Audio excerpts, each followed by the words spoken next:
Welcome everybody to the main event 143. This is an interview with Tianyu Xu. And because Tianyu's in Singapore, we did something a little bit different. We did a pre-recording of him on Tuesday night our time, actually 9 a.m. his time. And Eric David and Glenn Batkin joined me. And it was kind of a four-way conversation, which was kind of nice. One of the reasons why I asked June to be here today is because she has done some interesting videos with Tianyu, and it's using Tianyu's avatar and her avatar, just kind of fun. So I look forward to her comments about that because we are showing one of those clips there, June. And I am delighted that my very best friend in Portugal is here. Welcome, Margareta. Big hug to you. Hi. Okay, so I'm going to very quickly go through the news. The videotape of Tianyu is actually pretty close to an hour, so we may go over an hour, and that's okay. We want to have everybody have a chance to see this, ask questions, and make comments. So the news, new ChatGPT images are being made using ImageGen 1.5. Basically, it's based on DALL-E 3, but much better. ImageGen 1.5 is a single image, single intent per run. More like, give me the best possible execution of the idea. ImageGen is more about precision than volume. You trade speed of variation for accuracy of intent. Now, I was very impressed with how accurate it was in that it included every aspect of what I prompted in a higher resolution than giving me preview variations. But it included everything that I had in the prompt, and it did it the first time. What I can tell you is that it was difficult to make modifications to it. I tried something that was a real challenge, I think, but we were fairly successful with it, and that was I wanted to try the same scene now from a camera from the opposite side of the image. In other words, it's a 180-degree different angle of the camera. And you'll see in a post I'm going to do soon that end result was something that I did for Lisa Dionne's challenge. That turned out pretty well. I would say that even though people have been saying that ImageGen 1.5 is Nano Banana, no, it's different. Nano Banana has very good capabilities that we're getting more and more familiar with. What happens with ImageGen is that you get this picture, it's very close to what you prompted. It doesn't do a lot of hallucinations going into different directions. It just gives you what you're asking for, and beautifully done so. It's more for somebody who wants to really have their prompt come through rather than somebody that's they're trying to explore. The next thing on the news is, and these are all things that are posted in the comment section of today's event like usual. Mark Mess tried out Chimera, which is built for editing fashion images. Zillion AI, spelled with an X, proposes every site in the future to have a create bar just like a search bar. Our friend Caitlin Stone Farmer works there. And I gave you a good source for the latest AI news on a daily basis called AI News Roundup. And lastly, Jordan Bolinkoff produced a very cool holiday commercial combining Coca-Cola and Lego as the sponsors of it. That was really quite neat. The only other thing to mention, and we'll mention it again at the end, is on December 26th, because of Christmas, we will not have a main event. But January 1, 2026 starts the Big Al Big AI Challenge. And on January 2nd, the main event 144 is Big Al's 82nd birthday bash. And everybody is invited to come to the birthday party. There will be a virtual cake. Virtual gifts would be greatly appreciated. But I'm also going to start the process. I think is going to take about 4 events to do this. That's cover my 82 years from being a kid to my 62 years in advertising. On the second, I will give you the first part of that. I think you'll have fun looking at it and seeing a variety of things that I am capable of doing that are going to go more into my childhood and my art directing time pre New York. That's what's coming up. Okay, we've got a foursome here today. This is Tianyu Xu from Singapore, and my two buddies, Eric David and Glenn Batkin, are creative directors in New York. And myself, I'm in Dover, Pennsylvania, which is a suburb of York. We just are delighted to have you join us, Tianyu, because you are doing a tremendous amount of stuff, and you are funny. you're truly funny, and you do some. You're teaching with the fun that you're doing with some. You're teaching with the fun that you're doing with it, and so it's really very impressive how you're going about doing it. I have done a few things with my avatar lately, and in that I've been introducing the fact that starting January 1, we're going to have the Big Al's Big AI Challenge, and I'm starting every one of these posts about this with a thing showing me doing some impossible tasks. Like I've got a great one on snowboarding, and I did one where I was just a still picture of me skydiving, but the other one that they've seen is me climbing El Capitan in Yosemite. And so they're just kind of funny. I like to do them because they get people's attention, but they also are poking fun at me a little bit, and so it is something that people enjoy. I think the funniest one that I've ever done was I did one called a prompt in a bottle, and this was a story about my finding this prompt in a bottle along the beach, and it turns out that it changed my whole life because the prompt gave me virtual hair. And so I had a big head of hair and everything, and I'm holding up this prompt in a bottle and going like this and everything, and in the meantime playing the song "Hair" from the Broadway play Hair. So that got a lot of attention too. So one of the things that I noticed is you've got a couple of degrees in marketing, right? And you have that background. And from what I gather, looking at your posts and everything, you started with AI probably around 2023? Yeah, early 2023. Okay. Well, I'd like us to be able to just turn it over to you. You can tell us a little bit about yourself, and also you can start sharing your screen anytime you want. You've probably done this before. I've got it set up for sharing. If you hit the share button, you'll hit two little buttons about sharing your video and stuff. I'm going to change this over to a speaker view. You can take it away. Okay, perfect. Thank you so much, Albert, for inviting me, and it's a pleasure to meet everyone here. Just a bit of background of myself. Yeah, so I will share. I don't have slides, but I will share my screen. I want to demo something funny. We can all do this together. Yeah, so my background is not the traditional creative director track. I was not really in the creative industry, but.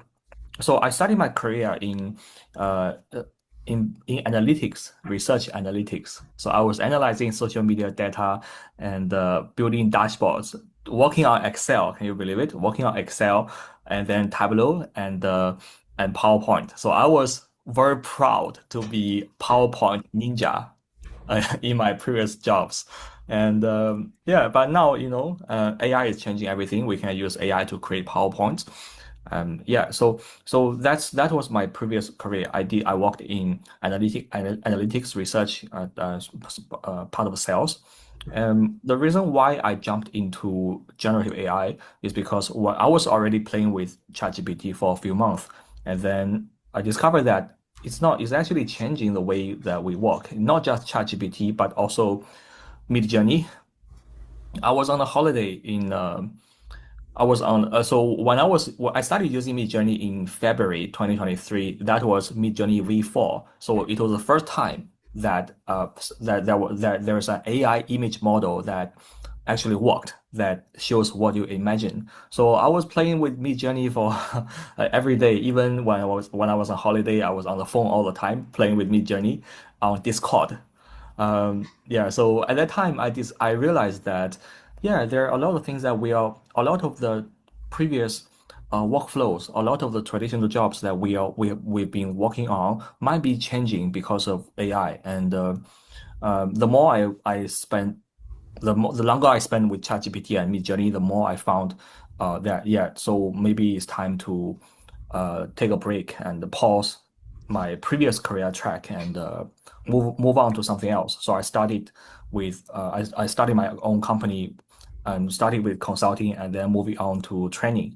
Now, I spend most of my time doing the training and maybe 20% of my time doing the content creation. You know, I post a lot of things on LinkedIn and even TikTok.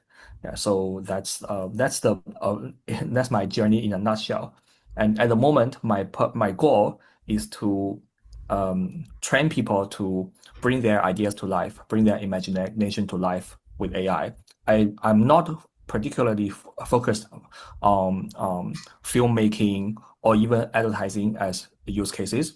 I'm more interested in helping people to realize that they can use AI to empower themselves.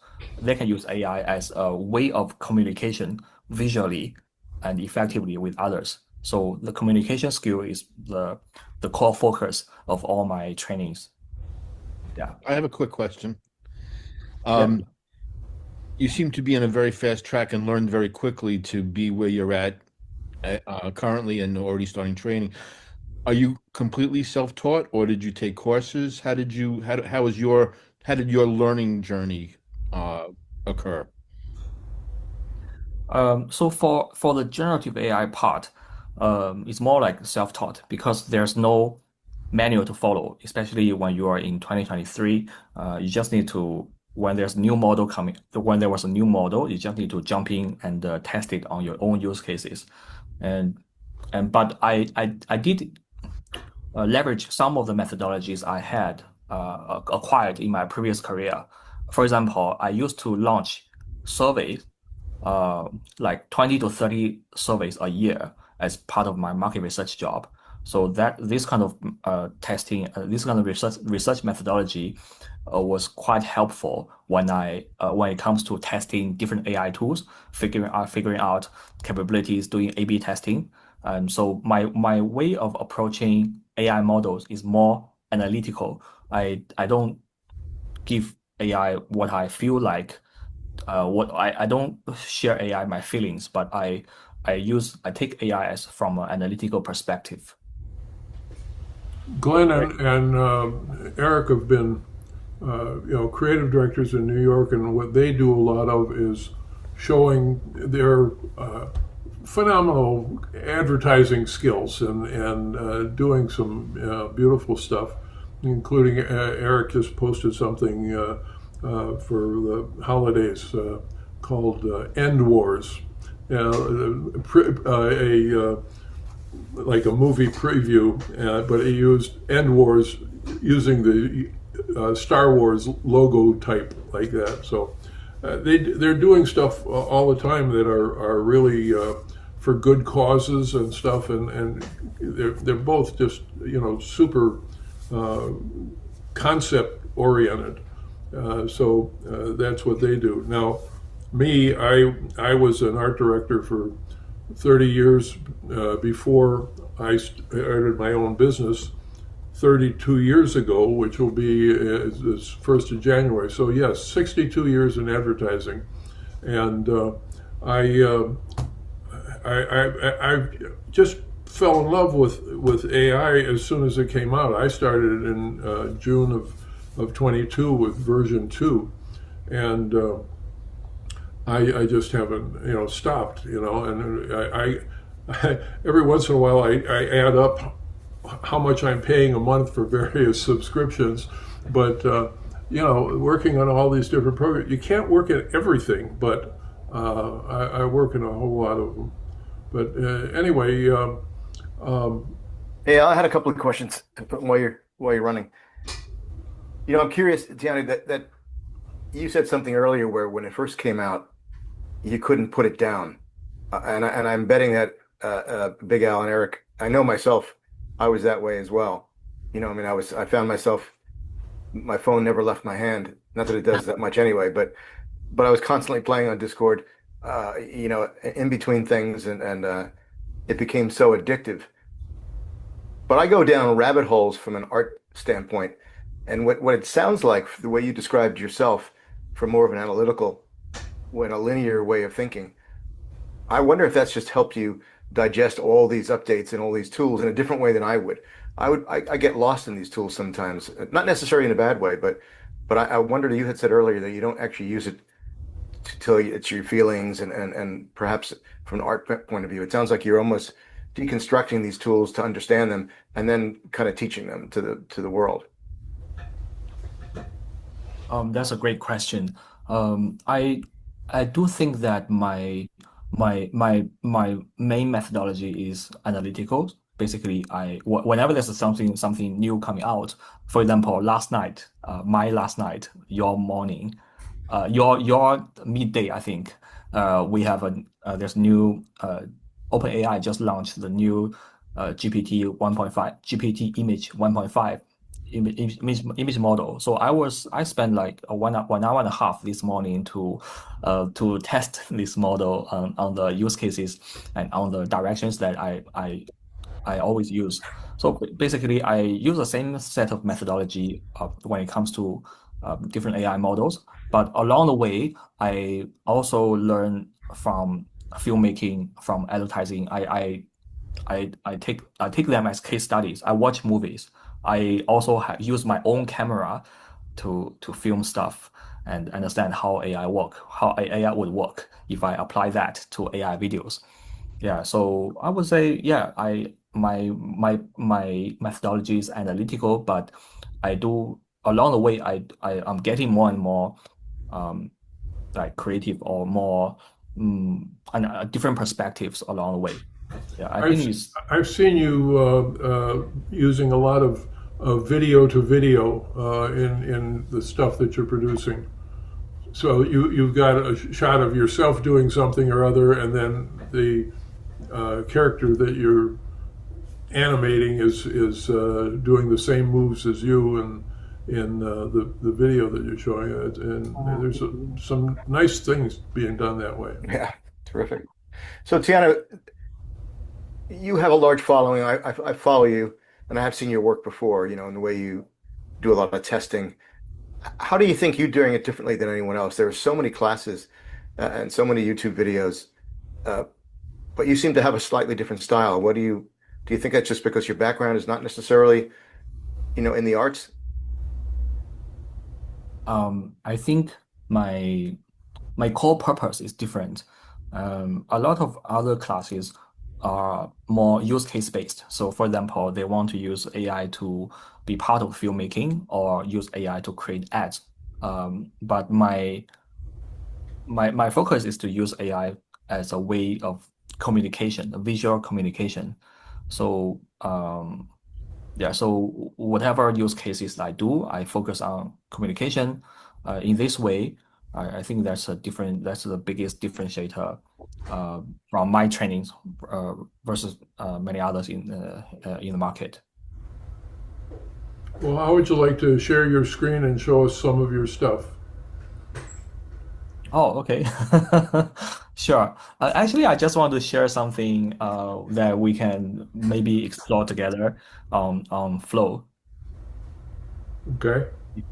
if that's fine. And I think the best way to use I was actually not a fan of using avatar for 2 years, and I thought that's just useless. Avatar is just useless. Why would you use a digital human to talk? You can also talk, right? We can talk in front of camera. Why would you use digital human? So but until one day Veo 3 come out, then I realized that you can tell a better story with AI, and you can control your avatar in almost any direction you want. So in that moment, you feel like the director behind the screen, and yeah. So that's why I want to showcase how easy it is to create something using maybe Vero 3.1 on Flow, um, and then we can just show yeah show we can just show people how we can just add some fun conversations there. I'm sharing the, wait me, give me a second. I believe I'm sharing my interface for Flow. So this is Flow. This is one of my Flow accounts. I have multiple multiple accounts, but I have multiple Google accounts. Um, How yeah, come, by so the way, how come you have multiple accounts? I have multiple Google accounts. That's very normal because for different projects and for different kind of use cases. And this one is mainly for demo. And also, if you're familiar with Veo 3.1, you know that's the best video model for conversations, for giving dialogues adding dialogues to the characters, and it's also the cheapest if you use Google AI Pro or Google AI Ultra. So that's the cost is like a tiny fraction of what you get from API. Yeah, so in that sense, it's much easier for you to make experiments, make fast experiments. So let's start a new project. I just want to show you how maybe for the audience, for the three of you, you are already familiar with it. You are already expert. But I want to showcase for the broader audience that how easy it is just to add a dialogue to to the conversation to the characters. And so first, I want to bring two characters into the conversation. For example, we will start with create image. So one benefit of using Flow is that after you create the image, you can directly work on the image and transform it into a video. So we can create an image from upload the images. Let me just upload something. So this is the normal profile photo I always use for my character. And I just want to show myself climbing the Empire State Building, for example. This man is climbing Empire State Building. So in this prompt, I would use maybe a high angle shot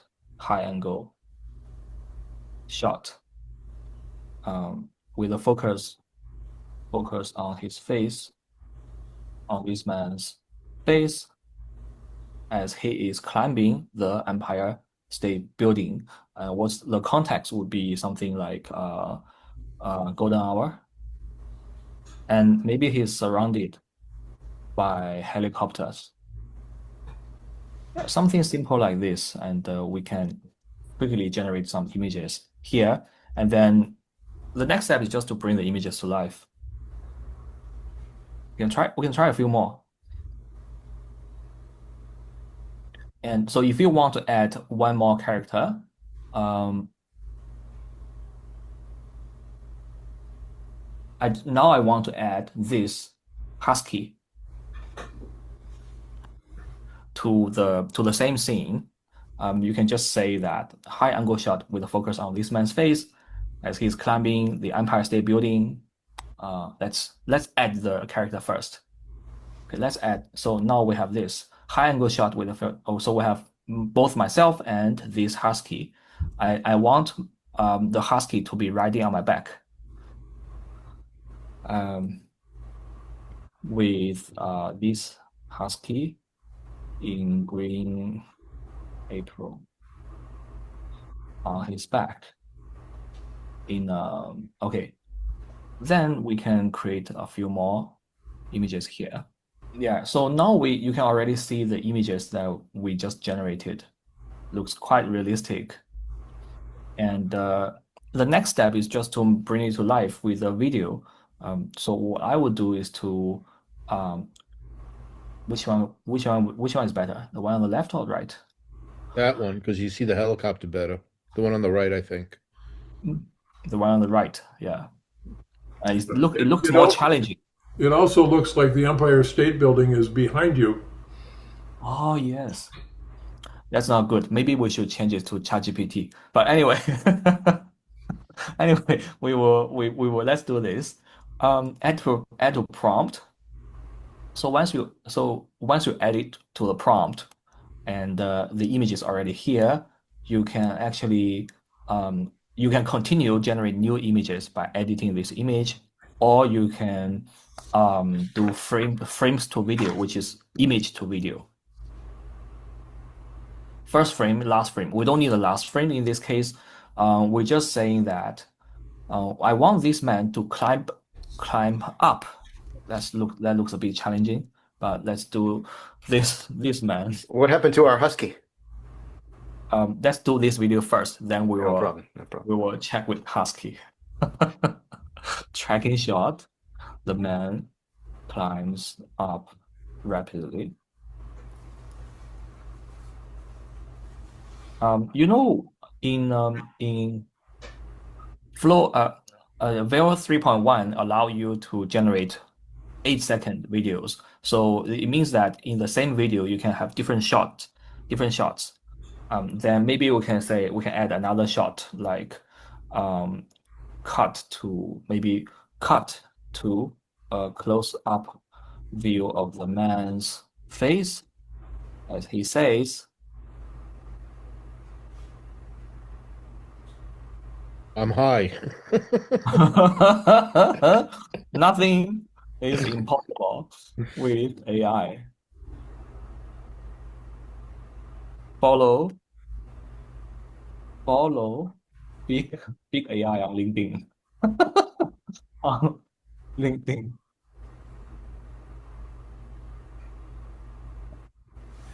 All right, we are generating 4 videos.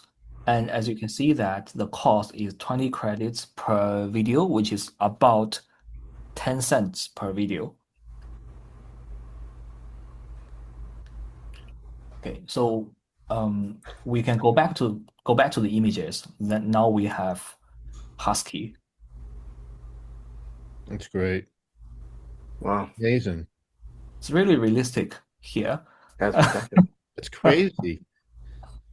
Puts it in the backpack and the whole deal. Yeah, I didn't even prompt to have the husky in the backpack, but Or climbing tools, or any of the usual things. You didn't mention any. You didn't have to mention any of that, right? He was wearing a green vest.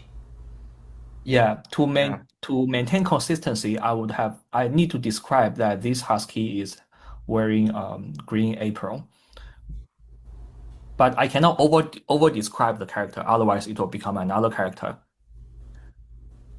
So yeah, we can choose this one, and here is something interesting. I want both of them to talk, me talking and husky talking, and you can and this is more tricky because sometimes Veo 3.1 will let both characters talk at the same time, and sometimes they're just mix a character. So what I would say is tracking shot, maybe camera dolly back.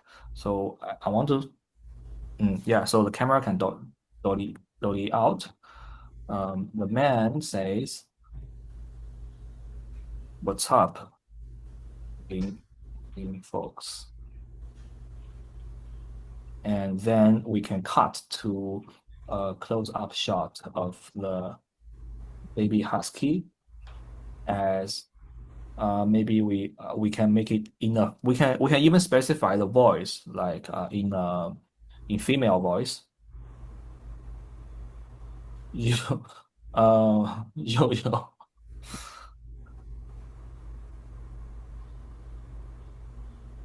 It's Tiana, very while you're doing that, so how do you keep consistency if you were to continue the story in 8-second segments? okay. In the second set of 8 or the third, how do you keep the exact same voice of the husky, for example, that it doesn't change from one female voice to another female voice? You can't, Yeah, I didn't but think in so, most but cases, yeah, but that's there's coming though, right? I'm sure that'll be an update at some point in time, yeah. right? If I need the absolute consistency, I would use voice to voice. I would just use a voice changer. Uh, First generate all the videos you need and export the audio, and then use 11 Labs or even CapCut to change the voice. Yeah, that's Mm. what I thought. Yeah, and here we have the videos. Wait. Nothing is impossible with AI. Follow Big AI on LinkedIn. Many people have called me that. It could be worse, Big Al. Nothing is impossible with AI. Follow Big AI on LinkedIn. Nothing is impossible. Yeah, It you gave know, you it gave you hair in the close-up. I have to prompt it to remove the hair. You must have Big Al's prompt in a bottle. I could use some of that, Big Al. Nothing Wait a is minute. impossible with AI. Follow Big AI on LinkedIn. You'll have to do my name in caps. Nothing is impossible with AI. Follow Big AI on LinkedIn. I think And a that's- wink. Yeah, I like the wink. I think that's the only one I actually noticed the helicopter sound the most in that one. Oh yeah. Nothing is Oh, yeah. impossible with AI. Follow Big AI on LinkedIn. Yeah, this is the best one. And the second one will be more challenging because we have two characters. And I think I don't really think that most of these will work. Let's see. What's up, LinkedIn folks? Yo, yo, it's very high up there. What's up? So it takes more. I think it takes more tries to get it right. What's up, LinkedIn folks? Yo, yo, it's very high up there. What's up? What's up, LinkedIn folks? Yo, yo, it's very high up there. What's up, LinkedIn folks? Yo, yo, it's very high up there. Yeah. So there's one thing about the using animal characters. The closer the animal looks like human, the easier it is to animate to do the lip sync. But for husky, I think it's more difficult compared to a panda or red panda. Mhm. Yeah. So, And but that if gave you you an extra dog in the background there, the last one. Yeah, no. over his shoulder. Yeah. What's up, LinkedIn folks? Yo, yo, it's very high up there. Yeah, another one. Yeah. But I think as we're talking today, there are still hallucinations and problems to lip sync. But I think maybe if we regroup at this time next year, these kind of things will just be part of history. They will no longer be there. Yep. And Absolutely. you can yeah, and you can even do the yeah, so you can even edit this video like insert or remove something. But there is not that. I don't think this is doing well. But let's try remove the hash key.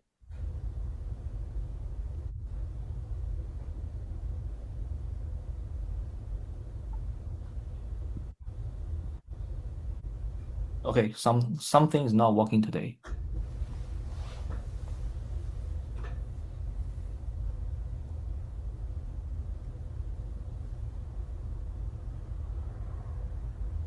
Okay, but at least you can change the camera motion of the same video. Yeah. Mm. So Tiana, you just said something Mm. that we've all been saying. By next year, who knows where we'll be? What you're so immersed in all this. What's your prediction for the next year or even the next 5 years? Do you think about that, like where it's all going? Because it seems to be moving faster and don't you agree? It's moving faster.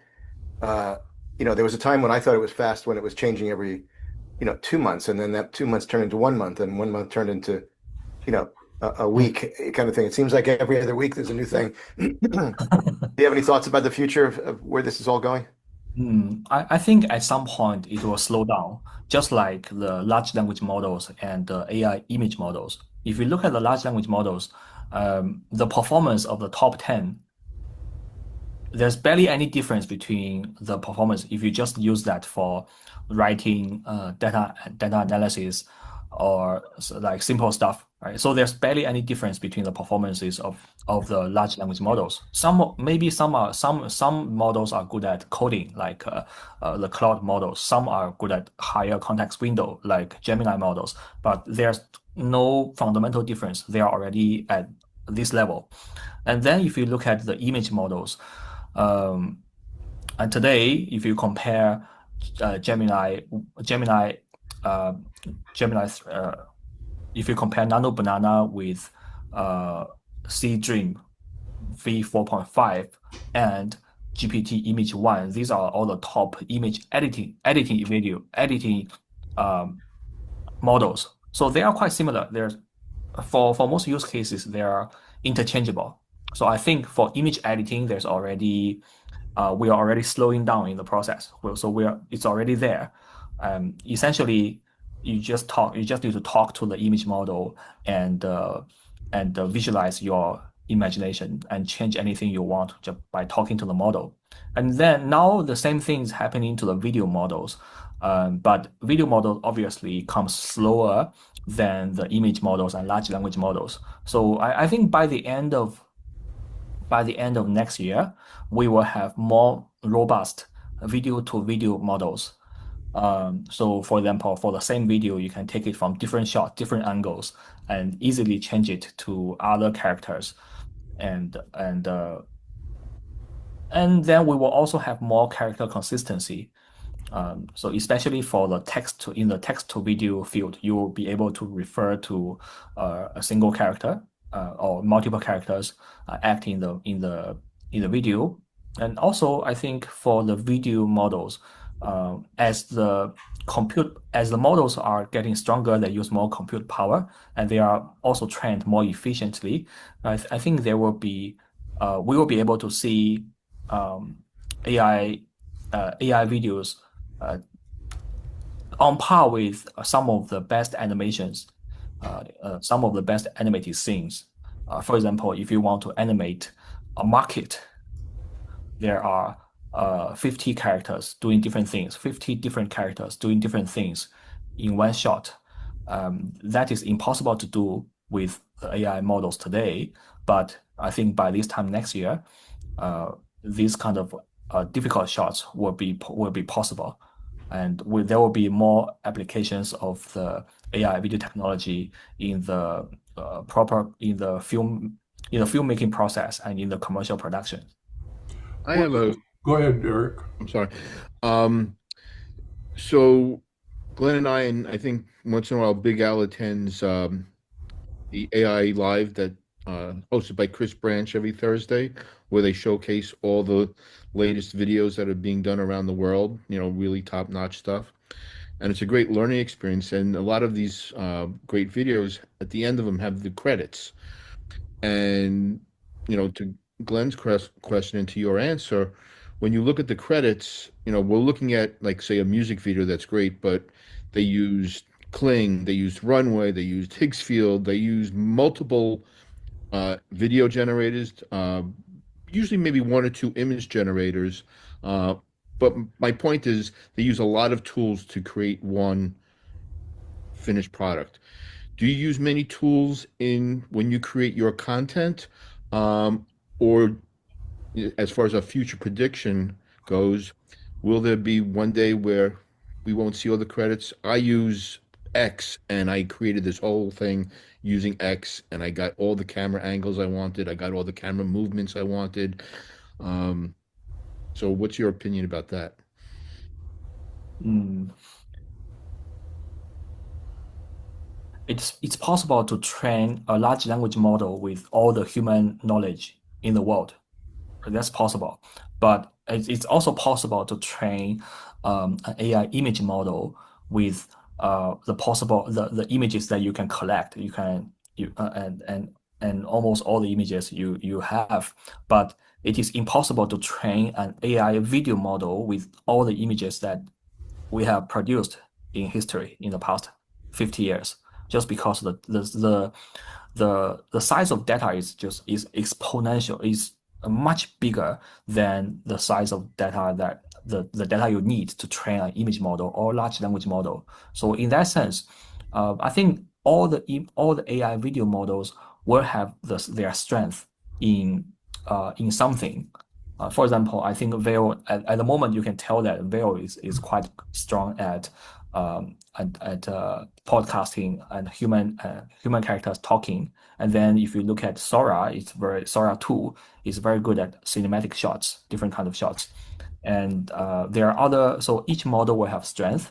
And I don't think there will be a single, at least video model that will rule them all. That's almost impossible unless there's another significant improvement in the training in the data in the video training technology that they don't need that amount of data, huge amount of data to train video models, that they can produce a video model that's capable of everything, the world model. But I don't think, at least from my observation until now, I don't think that's possible. So there's always a video model with strength and different strengths and weaknesses. So it is still needed. I think it is still needed. Even by end of 2026, we still need to use different AI video models to complete one project. We just need to use the strength of each of them. One of the things that I've been experimenting with is LTX. And the thing that's neat about that is I entered a complete script for, I don't know if it's a half hour or an hour long video. And it broke that down into scenes following the script and started storyboarding it. Now, what I've been doing is I've been going in and changing the pictures in the storyboard to something more like what I have in mind. And I've got 3 characters in the thing. I'm trying to make sure that the characters are consistent in the storyboard and all that sort of thing. But after the storyboard is done, theoretically, we'll be able to generate a video from the storyboard. So I think that the greater length that we can do, the more following a script is going to be a direction that things ought to be going, because somebody commented the other day that he finds videos that are on LinkedIn really boring because of the fact that they're all 5-second cuts, because 5 seconds is what Midjourney is creating.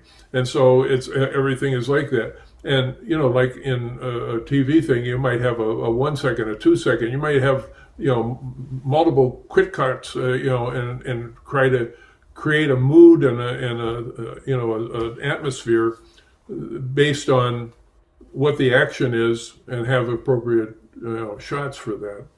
So I think that's a good direction that things ought to be going. I am still amazed at how much progress we've made, given in February of 2024, we were getting like 3-second animations of any picture that we gave it, and it would all just kind of distort out and no direction, no control over it. And now look where we're at. It's amazing. Well, I'm glad we got past the 6-finger stage with image generation. Now, if we could just get all the words right with Midjourney, they're still not doing it. Right. Tianyu, I am inviting June to join us on Friday and talk about her experiences working with you. I was wondering if you could show us one of the videos where your avatar is interviewing her avatar, so people know what we're talking about when she's talking about that. Yeah, sure. Let me pull it out. I commented to her, by the way, of that have her avatar being just as beautiful as she is, and she said, "Well, there's a bit of improvement in the avatar." Okay, maybe I just show you.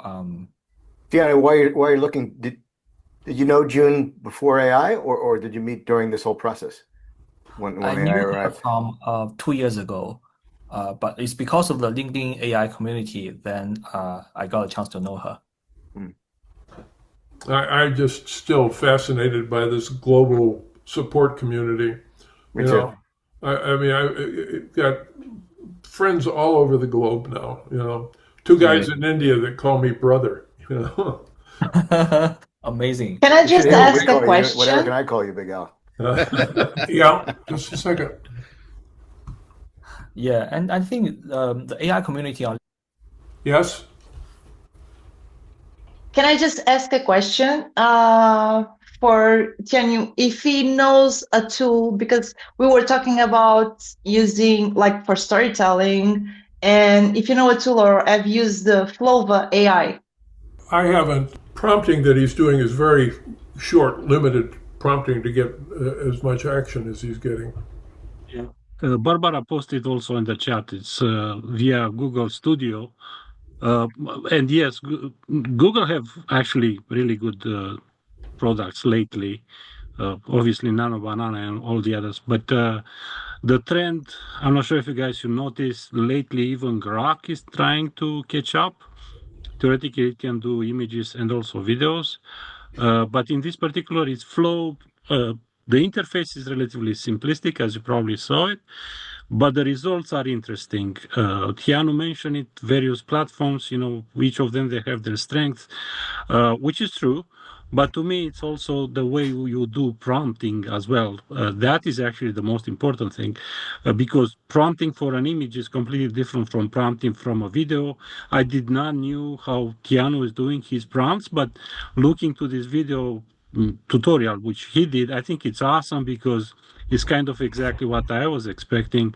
He's doing like a director shot, describing the camera, the pan, the whatever, which could be also from Google presets of the camera too, because they can show you over there if you want the camera to track up, down, zoom in, zoom out, pan, and so on. You need to know those kind of words to put them in your prompt in order to get a really good result. And as I said, doing prompts for images to me is like 2 different avenues. One is for video, completely different from what you do for the image. I'm not sure, Big Al, if you want to touch on that.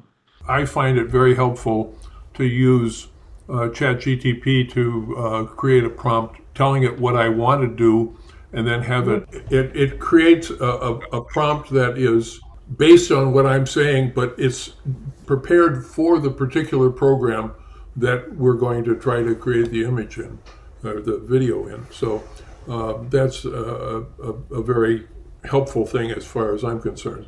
Let's go back to the video and see this thing. The community on LinkedIn is smaller than other social media platforms, but the people produce quality content, and there are meaningful discussions, and it's also quite easy to connect with each other.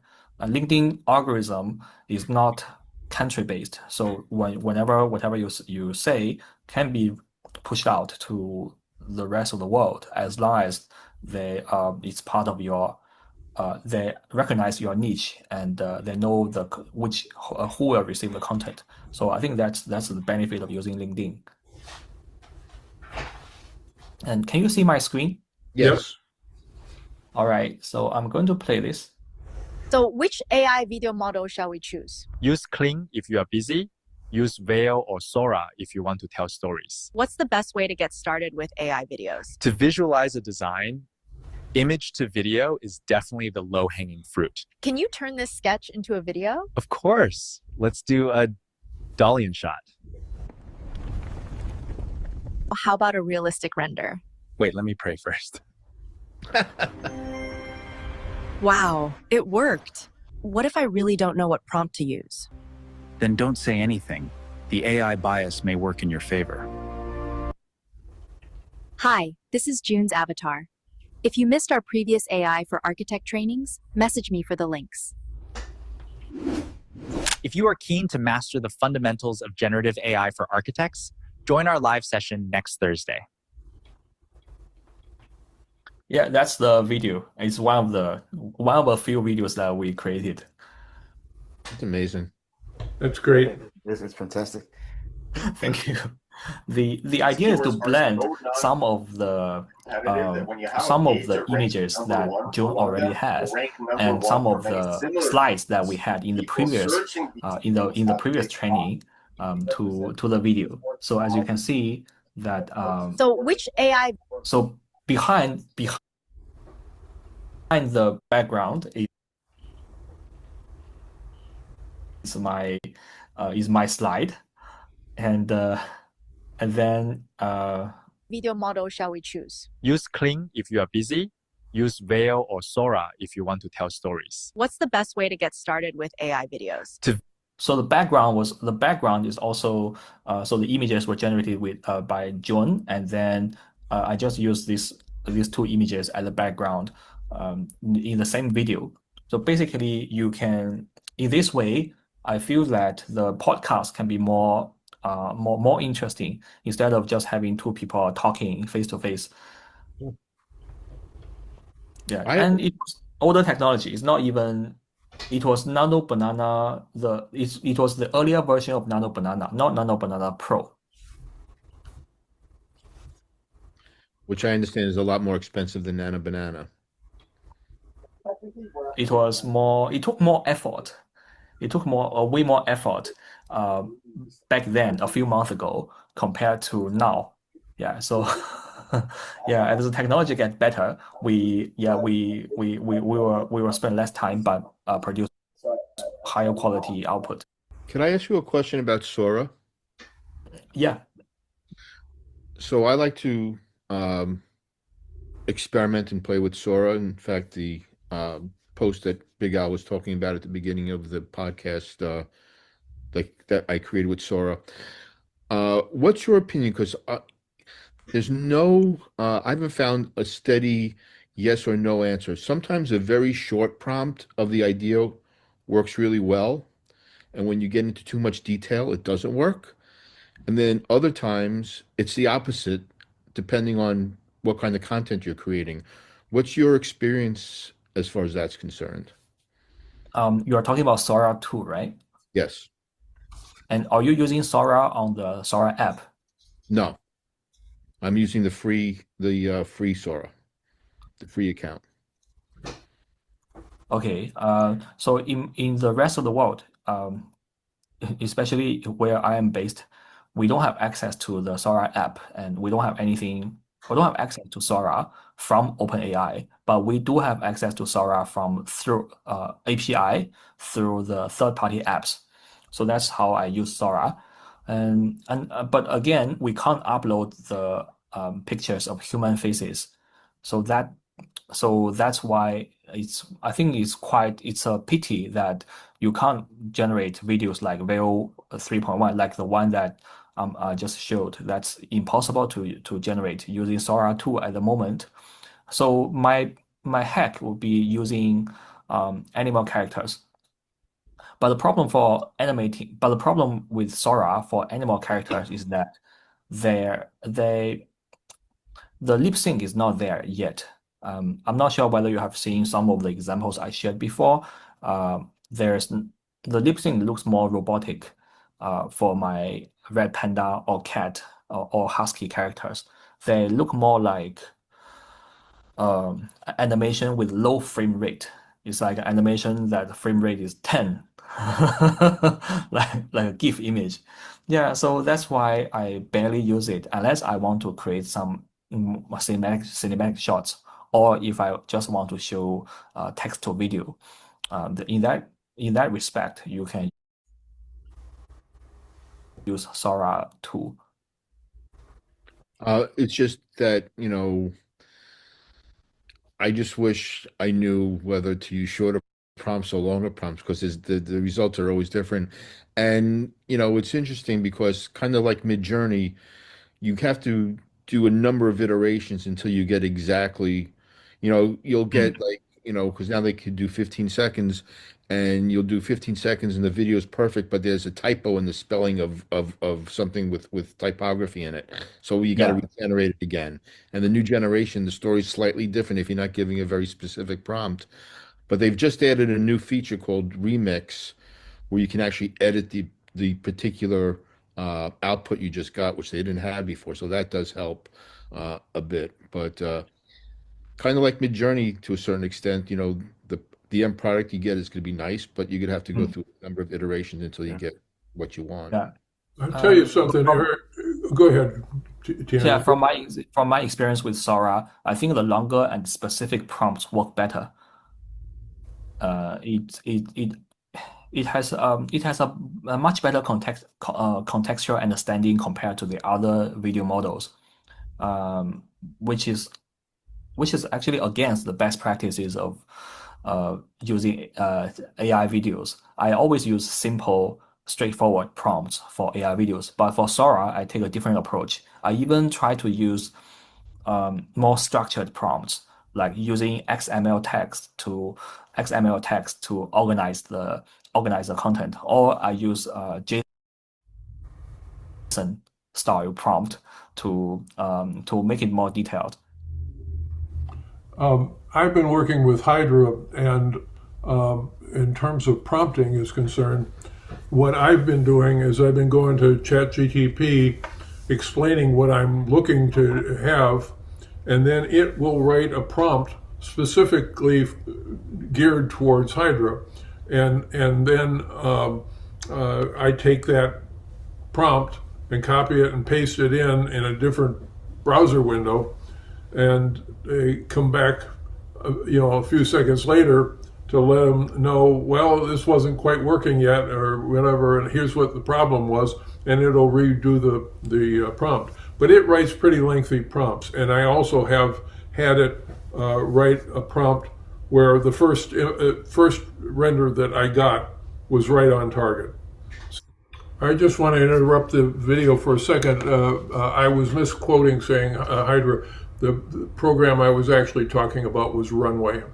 So, it's I highly recommend doing that because I find that it's easier to get that program to take and consider all the different aspects like camera angles and all that kind of, things that you want to have in there, but you haven't written it in.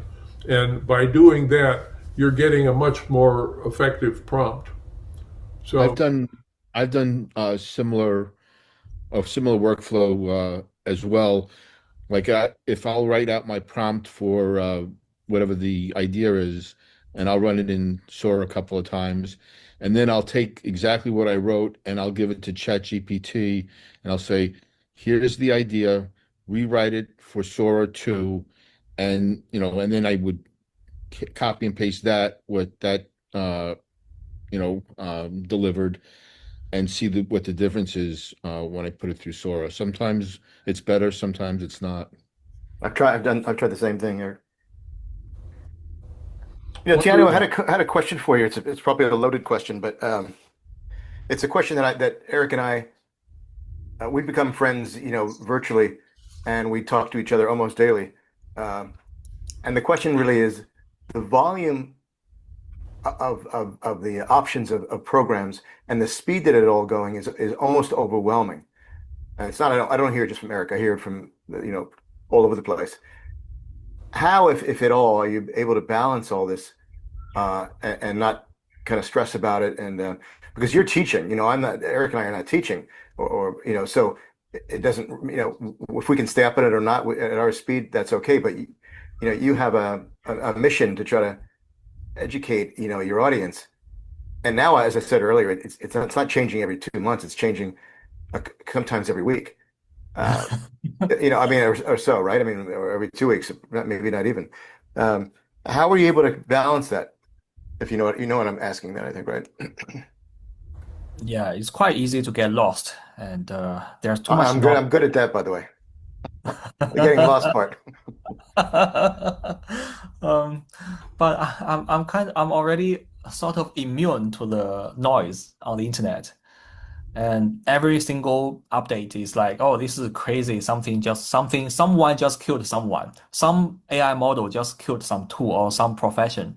I'm already immune to all these things, and I follow these people, and I don't even I don't even read the news. But for example, if I want to understand what's happening, with the latest AI models, and I just get the update directly from companies, or I follow them on X, Twitter, right?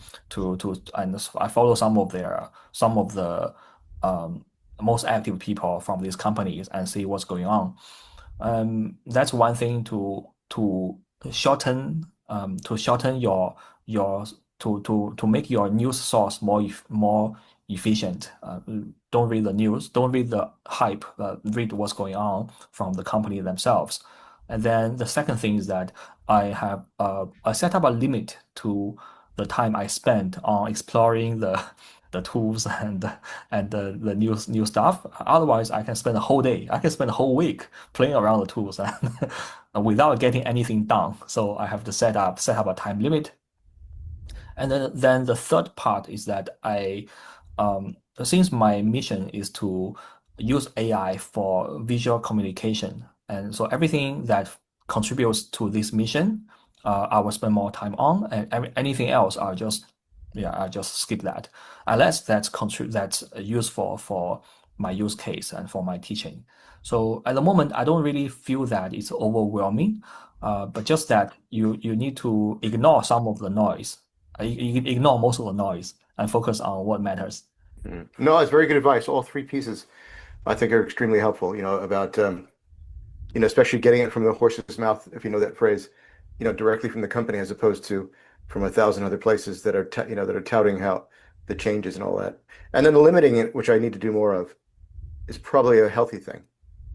Do you know what I mean? Like limiting your time so you don't just go down rabbit holes endlessly like I have been for a few years since this showed up. Even just keeping up with newsletters, because I subscribe to a number of different newsletters that all have the latest updates, and just trying to get through one newsletter has like 12 or 15 articles in it. Like you can't even get through a newsletter without spending a few hours. I'm doing that sort of thing and checking out different people's posts on LinkedIn, and every week I've got news items to talk about at the beginning of the show. The other thing that I do, Tianyu, is when I see something that somebody has done that I think is really kind of exceptional, I like to post a link to that as well, so that they make sure that they can see those things. Well, guys, this is sped through very quickly. I think the four of us could go on for another hour or so, but I think that it's been a great topic. Eric, I just want to ask Tianyu one other question. A piece of creative that you did that's one of your favorite pieces. I would just love for you to share like one of the things that like you're most proud of, or that you've really liked how it came out. Yeah, if we have time, I can show one example. That's fine. Sometimes we go over an hour, and that's all right because everybody's interested. Sure. Um, Let me come back to my. Okay. I'll just show you my LinkedIn. I just share my LinkedIn screen. Okay. Yeah, I saw this. It's great. Go full screen and start at the beginning. Really terrific. It's 2 minutes. It's Help with AI and modern engineering. Look at that! Mamma mia! Leonardo, it's a dream to have you here in our time.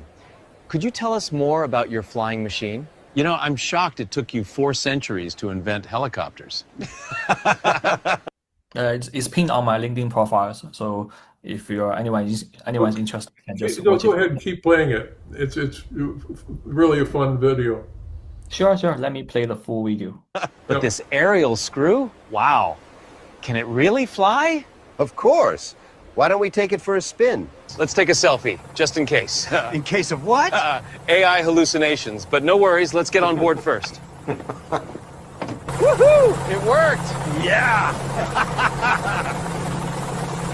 So you vibe coded the whole thing?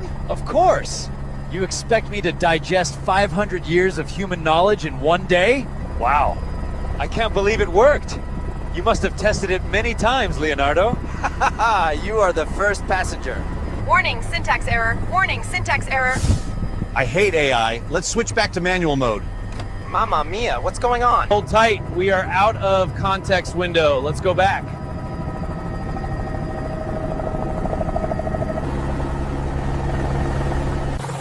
Yay, we survived! Haha, what a relief. Shall we try vibe coding my submarine next? Hi, this is Tianyu. This video was made with multiple AI tools. Follow me on LinkedIn for more. Yeah, so that's one of my most popular videos on LinkedIn this year. I can understand why. It's such a great concept, a great idea. I even love the detail of the shadow of the propeller blade that is shown when you're flying in the helicopter. That's incredible. That's terrific. But you were able to get them both, the two characters, to speak separately and not overlap each other, right? You and Leo. Like you were able to speak next to him and he was able to speak in the same frame. Did you have to do a split frame? I can. It's relatively easier if if there's two human character and if they look different. Yeah. I can just say that the man the man on the left says something, and then the old man with long beard on the right says something. So in that way you can it's much easier. Sure. Yeah. But this is a 4-month-old technology. It was made with Vero 3 Clean v2.1, and the images were not even Nano Banana. There was no Nano Banana. It was Nox 1. It's great. I mean, the concept is so strong. I'm almost sure it doesn't even matter. It's just such a fun idea. Thank you. It was inspired by real life. I was testing multiple vibe coding tools at that time, and then I suddenly had the idea of making a video just to make fun of the vibe coding. That's right. So I saw that you have a podcast coming up, but for folks in the US, it's 3 a.m. Do you get a lot of people coming to your things at that hour? Yeah. Apologies. I actually signed up for it, but I hopefully I'll be able to wake up. I'll have to send it to Eric, so at least he'll have to get up too. I'll send you the recording. Don't worry. Okay. Oh, that'd be great. Because I was interested to hear it, but I wasn't sure if I'd be. I got some help with AI and modern engineering. Thank you. There we go. Guys, thank you so much for this. And Tianyu, I'm just so glad you were willing to do this. And this is a great format, guys, with you guys joining in the discussion as well. I'm really glad we did this, and I think it's something to try out, more frequently. But anyway, I'm going to edit this after we finish recording, and I'm going to end the recording now. So again, thank you, everybody. Sure. Thank you. Thank you. Okay, folks, we're back. June, I'd like to ask you to tell us about Tianyu. Yeah, sure. I got to know Tianyu about 2 years ago, and he was the first one who approached me about like asking, "Hi, June. My name is Tianyu. I'm doing some stuffs like content creation at first." So he asked me about working on my images for videos at that time. So I said, yeah, why not just take my some of my nice images like interior designs, buildings, and make some videos. Actually, at that time, we were just like collaborating um, in a very easy way, right? So just take it over, make some videos, and post it. And after some time, actually, it was. Of course, a lot of like the tools were advancing, and after months like that, so we are just like casually collaborating sometimes, and maybe not until a day. Actually, he came to ask me. He said like, June. Actually, he sees that there's an opportunity to work together. I was really wondering. I said, okay, you are a marketing guy, and I'm an architect. So what can we do together? And he showed me things like I'm going to work on more on the videos, and to bring your buildings to life, but in a very like his way. Like he wants to test on a lot of all these like developing AI tools, but like because what he says like he says he wants to look at in the direction of the visual storytelling or AI tools for communicating. So yeah, that was the time actually we share a lot of photos, or we started to talk about that.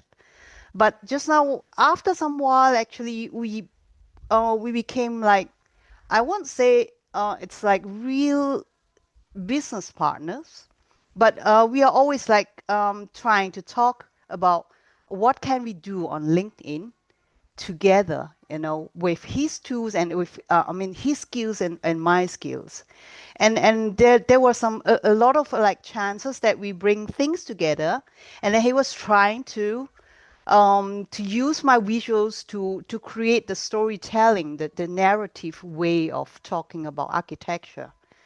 And in some points, actually, at some points, actually, I could see some of my, if you are following my LinkedIn posts, you would see a lot of videos actually are done by Tianyu, not by me. And why? Because like just now, Glenn was asking Tianyu about how actually, it's super overwhelmed with all the new AI tools coming out, and which one actually should we follow. And so, I was in the middle of that as well when I asked Tianyu one day. I say, okay, if I'm to concentrate on architectural stuff, using AI, but I'm getting like too much loss nowadays, what to use, which to use, or if I'm going to train someone, and what am I going to teach, And then one day he just told me this. He said, June, just concentrate on your visualization or AI skills in finding a way in architecture, design thinking, and let me do the videos, and let me bring your visuals to life. Give it to me. So this is how actually we develop from there, and we separate the skills on, and we find we go explore in our own ways. I mean, the directions actually we are like saying like good with, or what actually we can call ourselves an expert in. So this is a way, actually, one of the ways actually to get together, maybe but in some sort of collaboration, but in a way that actually to develop our skills with the AI together, but in a more niche way, right? We call it. So this is why actually that you can see that I am Tianyu. Actually, sometimes when we are doing events, we want to do it together. And there's another one about the upcoming event in January that he is hosting. Is talking about AI trends, what to expect. So I think if you are, I have a link. I just put it there. So any one of you interested, please join for free, because he's just like inviting. He invites me to also make a small part of my architectural topics, talking about AI trends. So this is how things actually it seems like we don't work together in the same field, but there are a lot of ways actually we can talk about, like integrating the way of using AI tools together in some sort of fields, but there's something like a crossover, I would say. So crossing platforms worked in a good way.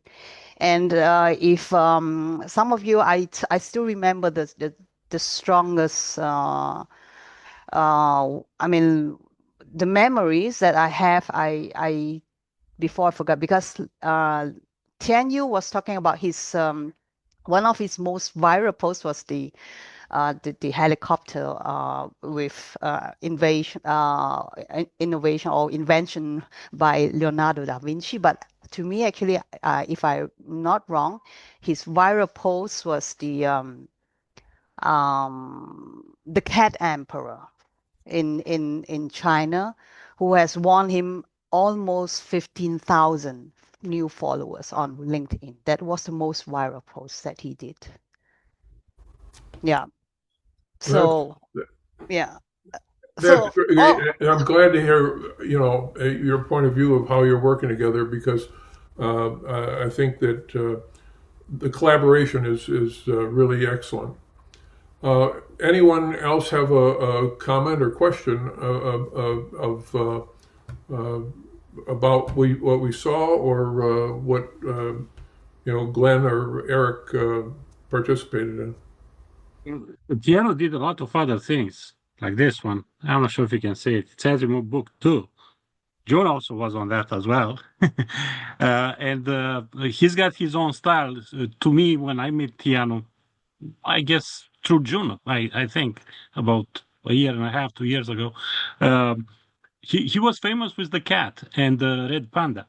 And he was doing those videos, which they were really catchy. I kind of thought, oh, that's a cool thing for kids as well. But he's pretty busy, and is actually, probably you notice, he's very creative on his videos. They have something fun on it, and that is one of the reasons why actually I think he's got really good success with that. Regarding prompts, I'm happy we talk about the prompts in the videos. I'm happy Eric and Glenn put some questions. But yeah, I just looked to the link, June. It's at 3 a.m.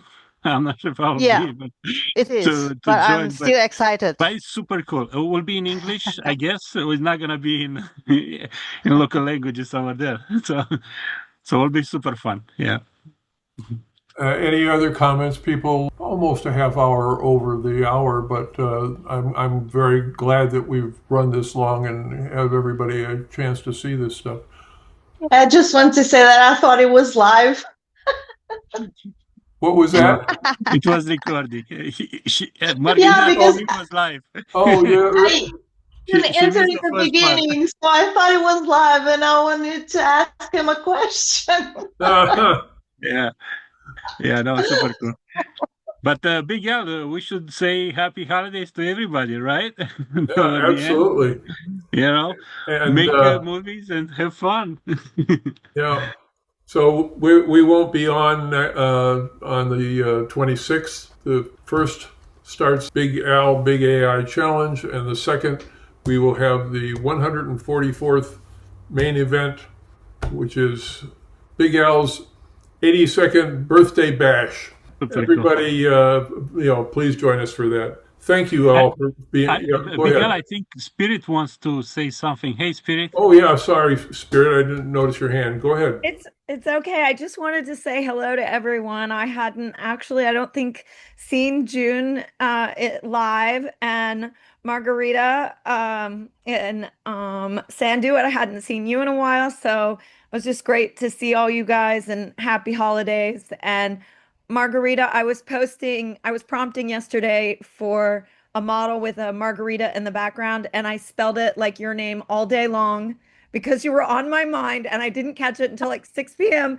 And I go, have I been putting margarita with a D to get a margarita? And I just thought I should share it. You were in my brain. I was just overwhelmed with AI tech, and I couldn't prompt. But anyway, it was great seeing all you guys, and I just wanted to thank you and say happy holidays. It's great to have you Happy join us. holidays. Great to have you join us, Spirit.